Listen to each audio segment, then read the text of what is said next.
बच्चों, मेरा नाम गोस्वामी हेमाली है और मैं आपकी हिंदी अध्यापिका हूँ from Saraswati group of education. How are you kids? Fine. Now student, already हमने ग्रामर का एक सेशन देख लिया है। आज हम ग्रामर में करेंगे यानी कि व्याकरण में करेंगे हम लोग विराम चिन्ह। क्या करेंगे? विराम चिन्ह। तो सबसे पहले तो विराम चिन्ह यानी कि क्या, ये हमें पता होना चाहिए, राइट। तो इसके लिए सबसे पहले मैं आप लोगों को एक वीडियो बताऊंगी, राइट। उस वीडियो में मैंने विराम चिन्ह क्या है, कौन कौन से विराम चिन्ह होते हैं, वो सब कुछ एक्सप्लेन किया है। तो राइट नाउ स्टूडेंट, अभी हम लोग टाइम वेस्ट नहीं करते हैं और देखते हैं हम हमारा वीडियो। तो स्टूडेंट, आज हम लोग व्याकरण में एक नया टॉपिक सीखने जा रहे हैं, राइट। तो देखते हैं हम लोग।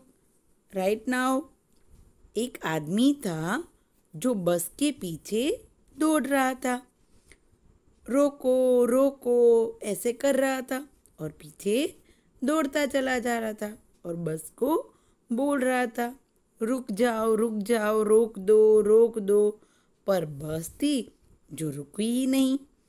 फिर वह आदमी एक दूसरे आदमी से बात करता है और क्या कहता है कि कब का इसको पुकार रहा हूँ, रोकने के लिए बोल रहा हूँ, तो भी ये बस नहीं रुक रही, तो कितनी परेशानियाँ होती है हमें, राइट। ये आदमी है वो दूसरे आदमी से बात कर रहा है और फिर ये आदमी कहता है कि हाँ, बस नहीं रुकती तो सब लोगों को बहुत परेशानी उठानी पड़ती है, राइट।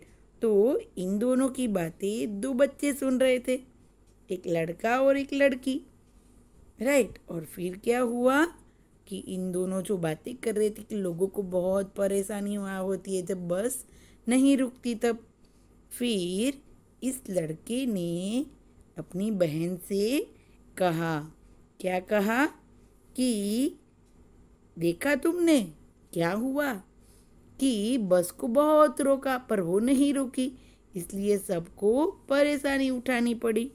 तो इसी प्रकार गुजराती और हिंदी भाषा में भी रुकना बहुत ज़रूरी है। अगर हम लोग रुकेंगे नहीं और हम लोग बोलते रहेंगे तो क्या होगा, आगे जाके सबको परेशानी होगी, राइट। तो किसी को कोई बात है वो ठीक से समझ में नहीं आएगी, इसीलिए गुजराती और हिंदी भाषा में कहीं कहीं पर ठहरा लेना बहुत ज़रूरी है, राइट नाउ। तो स्टूडेंट, ठहराव यानी कि होता है विराम, विराम चिन्ह। आज हम चिन्ह यानी कि निशानी, तो आज हम चिन्ह के द्वारा सीखेंगे कि विराम चिन्ह यानी कि क्या और विराम यानी कि क्या, राइट। चिन्ह यानी कि निशानी और विराम यानी कि ठहराव, राइट। तो नाउ देखो, विराम चिन्ह यानी कि विराम चिन्ह का अर्थ है ठहराव, विश्राम, रुकना। अर्थात वाक्य लिखते समय विराम को प्रकट करने के लिए लगाए जाने वाले चिन्हों को ही विराम चिन्ह कहते हैं, राइट। किसे कहते हैं?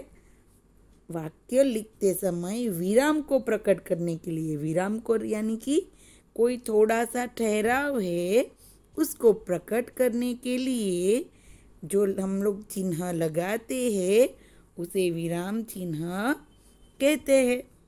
जैसे कि देखो, यहाँ पर पढ़ने और समझने में हमें आसानी रहती है। जब हम लोग विराम चिन्ह का सही उपयोग करेंगे तो पढ़ने और समझने में, कोई भी बात है उसको भी समझने में आसानी रहेगी, राइट। जैसे कि हमने देखा, विराम का अर्थ है रुकना या विश्राम लेना। बाजार से क्या लाए हो? देखो, इस लड़के ने प्रश्न किया, बाजार से क्या लाए हो? चीनी, चावल, दालें और आटा लाया हूँ।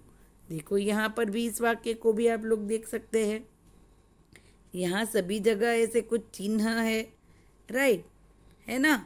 तो ये सारी बातें अगर हम लोग सिंपल बात करेंगे, बाजार से क्या क्या लाए हो, प्रश्न चिन्ह लगा है, यानी कि हमें ये समझ में आ रहा है कि ये एक क्या है, प्रश्न वाक्य है। क्या है? प्रश्न वाक्य। राइट। नाउ देखते हैं, जैसे कि हमने देखा बाजार से क्या क्या लाए हो, चीनी, चावल, दालें और आटा लाया हूँ। वाक्य के बीच बीच में तथा अंत में विराम को प्रकट करने के लिए निर्धारित चिन्हों को विराम चिन्ह कहते हैं।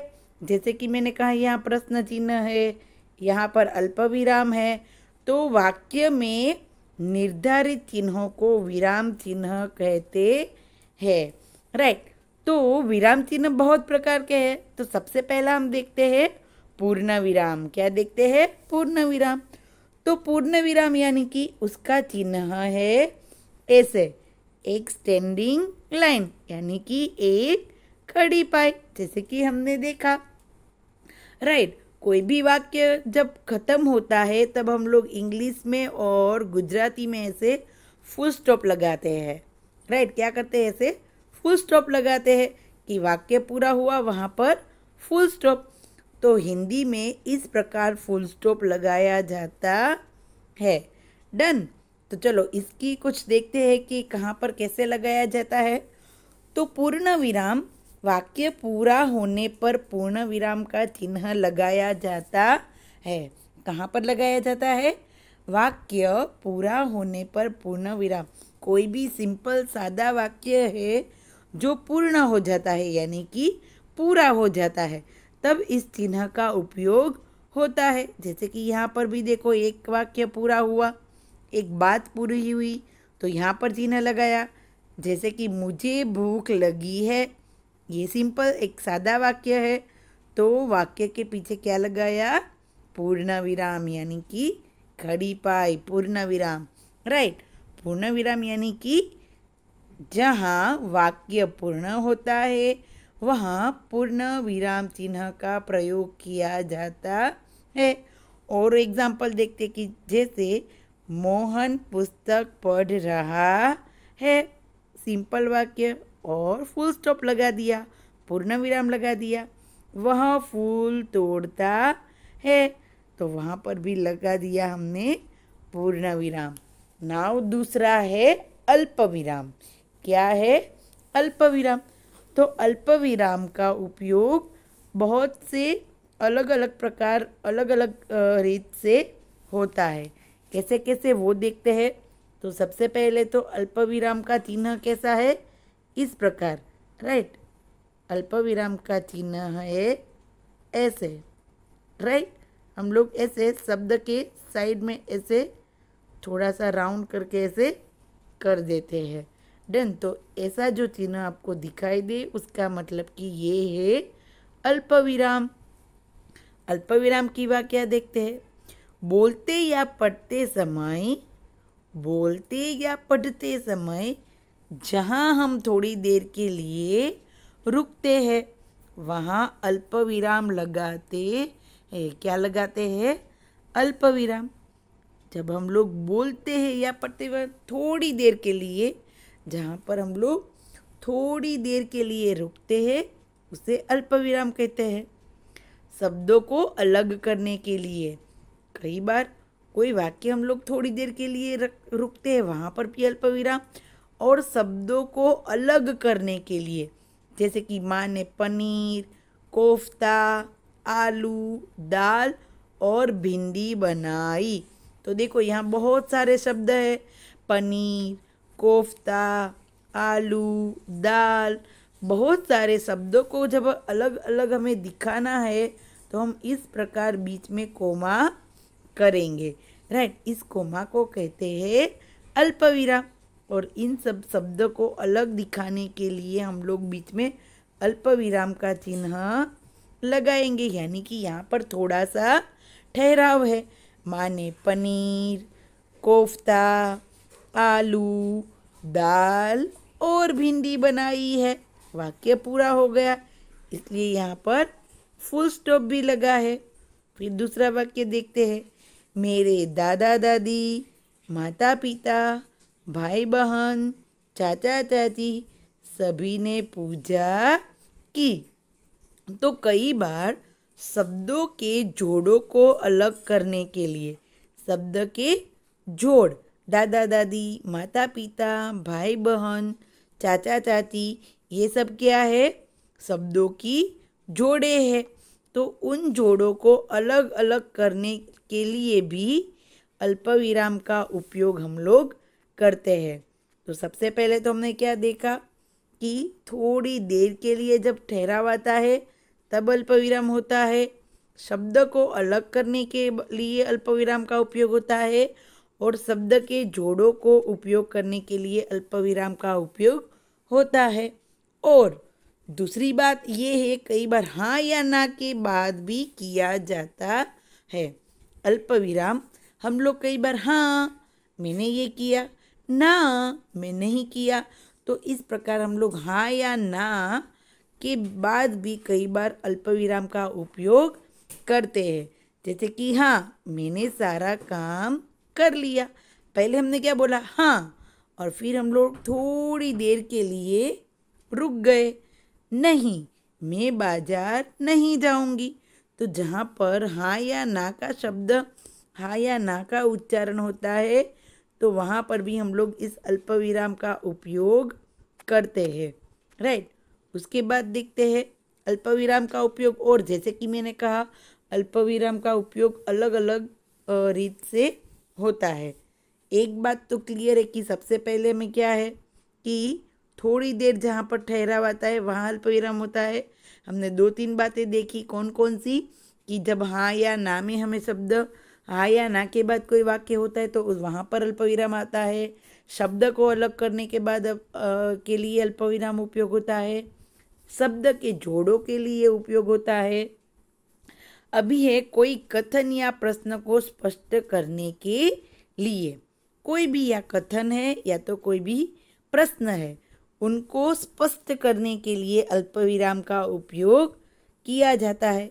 जैसे कि माँ ने पूछा तो बेटे ने बताया, माँ ने पूछा तो बेटे ने बताया, अभी 10 मिनट पहले ही आया हूँ। यहाँ पर कोई एक बात, एक कोई कथन है जो स्पष्ट किया गया है कि वो अभी 10 मिनट से पहले ही आया है। तो यहाँ पर भी क्या होगा? अल्पविराम का उपयोग कोई कथन या प्रश्न को स्पष्ट करने के लिए इस अल्पविराम का उपयोग होता है। राइट। जैसे कि संबोधन करने के लिए भी अल्पविराम का उपयोग होता है। कहाँ पर? संबोधन करने के लिए। संबोधन यानी कि कोई व्यक्ति को हम लोग उसको बुला के बात कर रहे हैं तो संबोधन किया। जैसे कि माँ जरा खीर देना, माँ का संबोधन किया, माँ जरा खीर देना। तो यहाँ पर आएगा अल्पविराम। राइट। राजन पहले नहा लो, यहाँ पर किसी को हम लोग बुला रहे हैं, किसी का संबोधन कर रहे हैं, तो इसी संबोधन के बाद भी अल्पविराम लगता है। राइट। तो ये समझ में आ गया अल्पविराम के कितने कितने शब्द को अलग करने के लिए। सबसे पहले तो मेन ये बात है कि थोड़ी देर के ठहराव के लिए हम लोग अल्पविराम का उपयोग करते हैं। फिर शब्दों को अलग अलग करने के लिए अल्पविराम का उपयोग करते हैं। फिर शब्द के जोड़ों के अलग अलग करने के लिए हम लोग उसका उपयोग करते हैं। हाँ या ना कहना है तो भी हम लोग अल्पविराम का उपयोग करते हैं। और कोई कथन या प्रश्न को स्पष्ट करना है तब भी हम लोग अल्पविराम का उपयोग करते हैं। और लास्ट हमने देखा कि कोई संबोधन करना है तो भी हम लोग अल्पविराम का उपयोग करते हैं। राइट। तो कुछ यही है कि इसमें देखो एक एग्जाम्पल दिया है, जैसे सीता, गीता और लक्ष्मी नाम को अलग अलग किया तो यहाँ पर अल्पविराम लगा। यह सुंदर स्थल जो आप देख रहे हैं बापू की समाधि है। देखो ये कथन है, एक वाक्य है जो स्पष्ट किया जा रहा है। यह सुंदर स्थल जो आप देख रहे हैं वो बापू की समाधि है। हानि लाभ जीवन मरण तो शब्द के जोड़े हैं तो उसके बीच भी अल्पविराम लगा, राइट। उसके बाद आता है अर्धविराम। क्या आता है? अर्धविराम।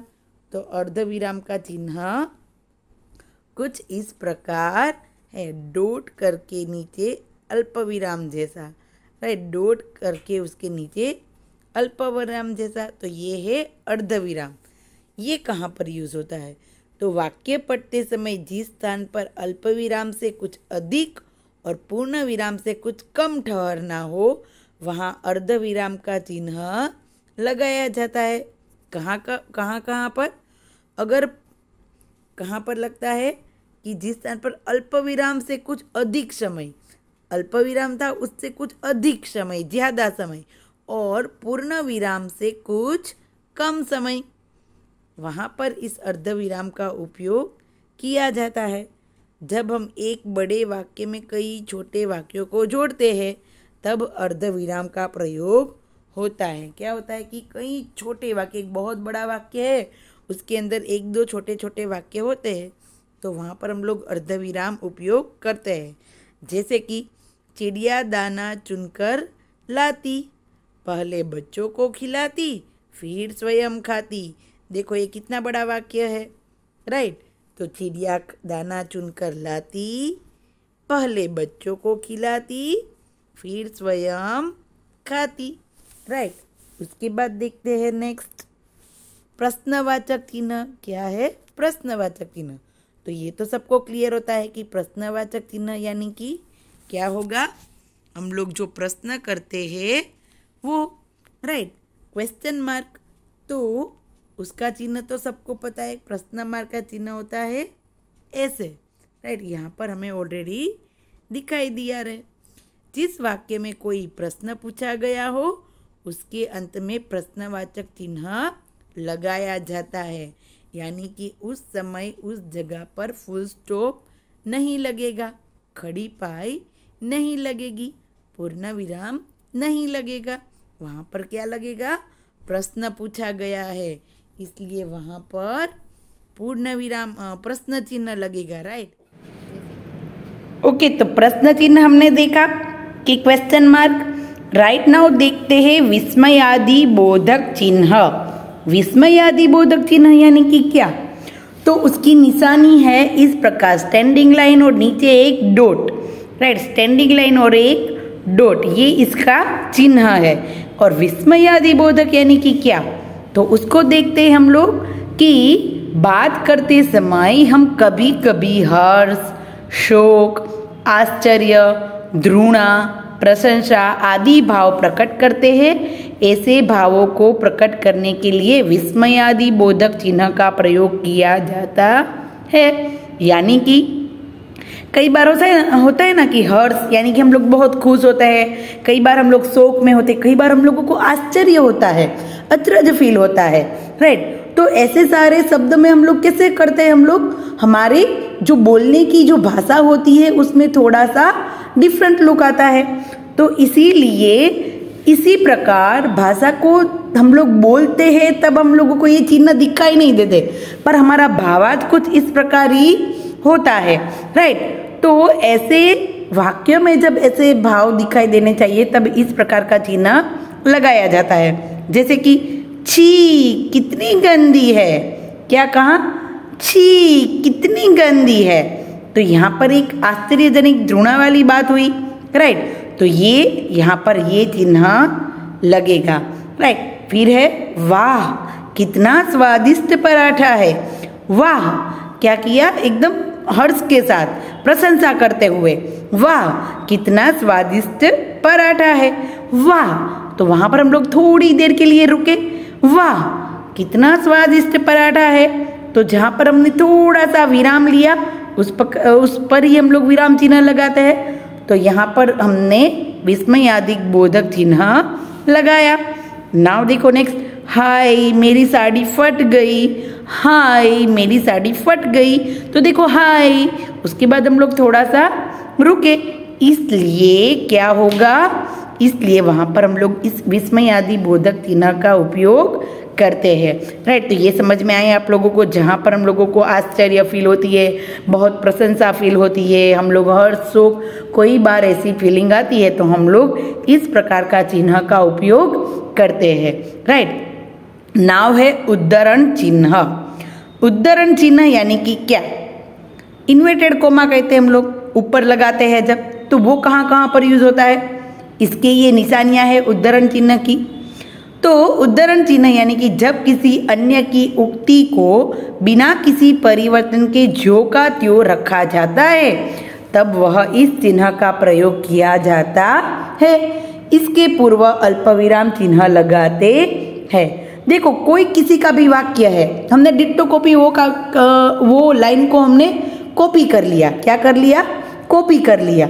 तो उस वाक्य को जब हम लिखते हैं तो तब हम लोग इस प्रकार उद्धरण चिन्ह का उपयोग करते हैं। जैसे कि नेताजी ने कहा था, अल्पविराम रखना वहां पर जरूरी है। जैसे कि हमने अल्पविराम में देखा था कि कोई कथन, कोई स्पष्ट वाक्य है, वहां पर हम लोग अल्पविराम लगाते हैं। तो नेताजी ने कहा था, क्या नेताजी ने कहा था, क्या कहा था, उनने जो वाक्य कहा, जो का त्यों हमने रख दिया, तो वहां पर हम लोग उद्धरण चिन्ह लगाएंगे। राइट, जो का त्यों हमने ये वाक्य नेताजी ने जो कहा वही हमने कह दिया, तो इसीलिए उसको हम लोग उद्धरण चिन्ह के अंदर लिखते हैं। तुम हमें खून दो, हम तुम्हें आज़ादी देंगे। नेताजी ने जो कहा था, जो का त्यों हमने रख दिया, वही बात हमें बोलनी है, तो हम लोग उसको इस प्रकार उद्धरण चिन्ह के अंदर रख के बोलते हैं। जैसे कि रामचरितमानस तुलसी का अमर काव्य ग्रंथ है। राइट, ये एक परफेक्ट बात है, तो जो की त्यों हमने रख दी है, तो इस प्रकार उद्धरण चिन्ह का उपयोग किया जाता है। राइट, जैसे कि उद्धरण चिन्ह है वो भी दो प्रकार के होते हैं। एक होता है इकहरा और दूसरा होता है दोहरा। इकहरा यानी कि 1-1 होती है लाइन, और दोहरा में 2-2। राइट, यह चिन्ह विशेष शब्द, पुस्तक, नाम, वस्तु, व्यक्ति के लिए लगाया जाता है। ये इकहरा उद्धरण चिन्ह है। सबसे पहले हमने देख लिया कि उद्धरण चिन्ह हम लोग कहाँ पर लगाते हैं।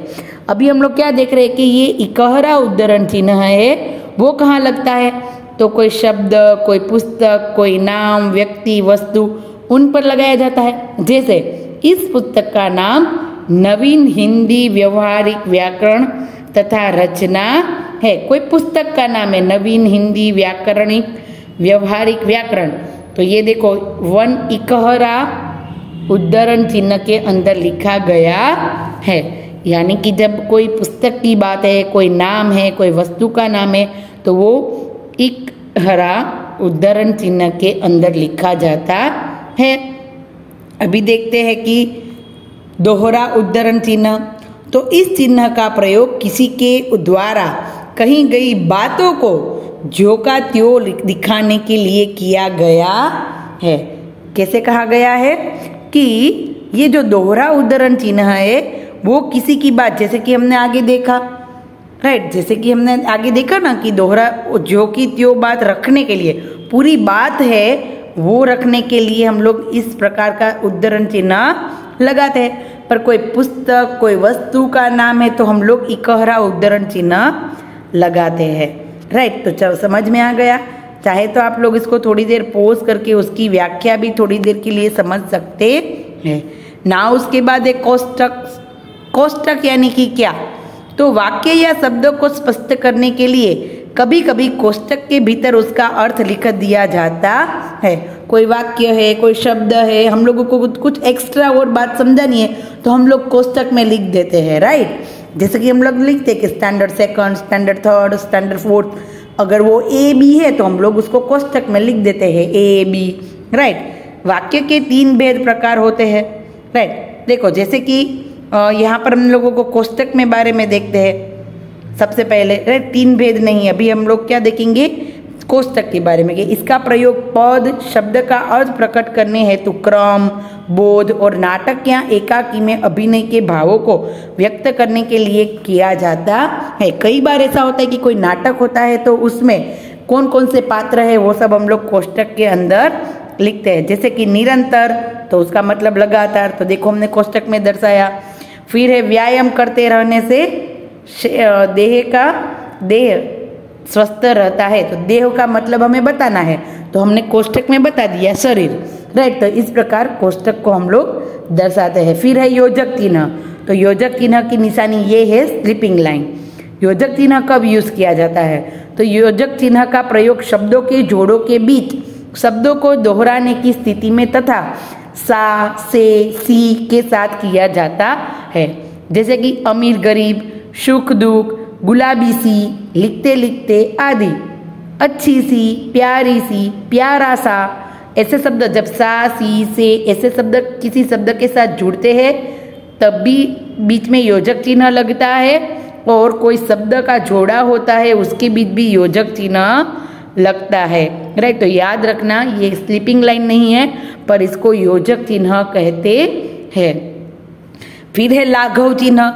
लाघव चिन्ह यानी कि एक ऐसा बड़ा सा डॉट, वो कब लगता है? तो किसी बड़े शब्दों को संक्षेप में लिखने के लिए उस शब्द का प्रथम अक्षर लिखकर उसके भाग शून्य लगा देते हैं। जैसे कि पंडित, डॉक्टर, प्रोफेसर। तो हम लोग कैसे करते हैं? डॉक्टर पूरा नहीं लिखते, पर हम लोग उसको डॉ करके डॉट लगा देते हैं, राइट। ऐसे डॉ करके हम लोग बाजू में ऐसे डॉट लगा देते हैं। Pro, right. तो प्रो करके हम लोग ऐसे डॉट लगा देते हैं, यानी कि प्रोफेसर। फिर चिरंजीवी हम लोग देखते हैं ना, हम लोग कई बार कंकोत्री में, कार्ड्स में देखते हैं कि चिरंजीवी, तो ची करके छोड़ देते हैं और फिर डॉट लगा देते हैं। तो डॉट लगाने से उसका पूरा मतलब हम लोग समझ जाते हैं। जैसे कि हम लोग गंग स्व, तो डॉट लगा देते हैं, राइट। तो ये थे लाघव चिन्ह। नाव यहाँ पर हमारे सारे हमने विराम चिन्ह कर लिए, पूर्ण विराम, अल्प विराम, अर्धविराम, प्रश्नवाचक, विस्मयादिबोधक, उदाहरण चिन्ह। इसमें हमने एक अहरा और दोहरा, कोष्टक और योजक चिन्ह और लाघव चिन्ह देख लिया, राइट। तो थैंक यू स्टूडेंट। देखा आपने विराम लेना कितना जरूरी है। जैसे कि वो आदमी था, वो कैसे बस के पीछे भाग रहा था, पर बस नहीं रुकी तो कितनी प्रॉब्लम होती है। तो राइट, उसी तरह हमारे भाषा में भी, गुजराती और हिंदी में भी अगर हम लोग कंटिन्यू बोलते जाएंगे और कहीं पर भी विराम नहीं लेंगे तो कई बार अर्थ का अनर्थ हो जाता है। यानी कि कुछ चीजें ऐसी होती है जो हम लोग वहां पर योग्य विराम चिन्ह का उपयोग नहीं करते, तो फिर वो हमें समझ में नहीं आते। सामने वाले व्यक्ति को हम जो भी कहना चाहते हैं उसका वो अलग अर्थ निकाल सकते हैं। इसलिए इन सारे विराम चिन्हों का सीखना और समझना बहुत जरूरी है, राइट। तो सबसे पहले हमने हमारे जो इस सेशन में देखे कौन कौन से विराम चिन्ह, उसको एक बार याद कर लेते हैं हम लोग। पूर्ण विराम यानी कि खड़ी पाई, जैसे कि हम लोग इंग्लिश या तो गुजराती में ऐसे फुल स्टॉप लगाते हैं पूर्ण विराम, पर हिंदी में क्या होता है? हिंदी में खड़ी पाई यानी कि ऐसी एक स्ट्रेट स्टैंडिंग लाइन होती है जब हमें फुल स्टॉप लगाना होता है तब, यानी कि पूर्ण विराम।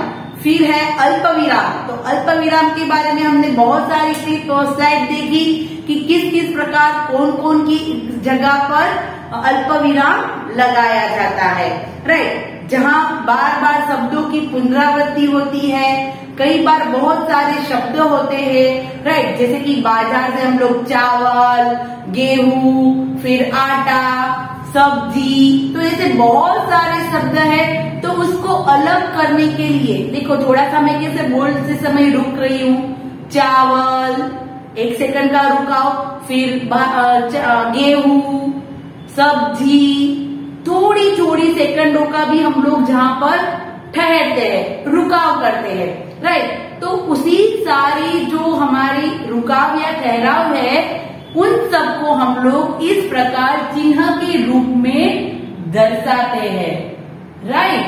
तो ये सारे चिन्ह है जो हमने हमारे इस वीडियो में देखे कि कौन कौन से हैं और कब कब हम इसका यूज करते हैं, राइट। तो नाउ स्टूडेंट यहाँ पर ये मोस्ट इम्पोर्टेंट एक विराम चिन्ह का ये जो था वो आप लोगों को आशा है कि समझ में आ गया होगा।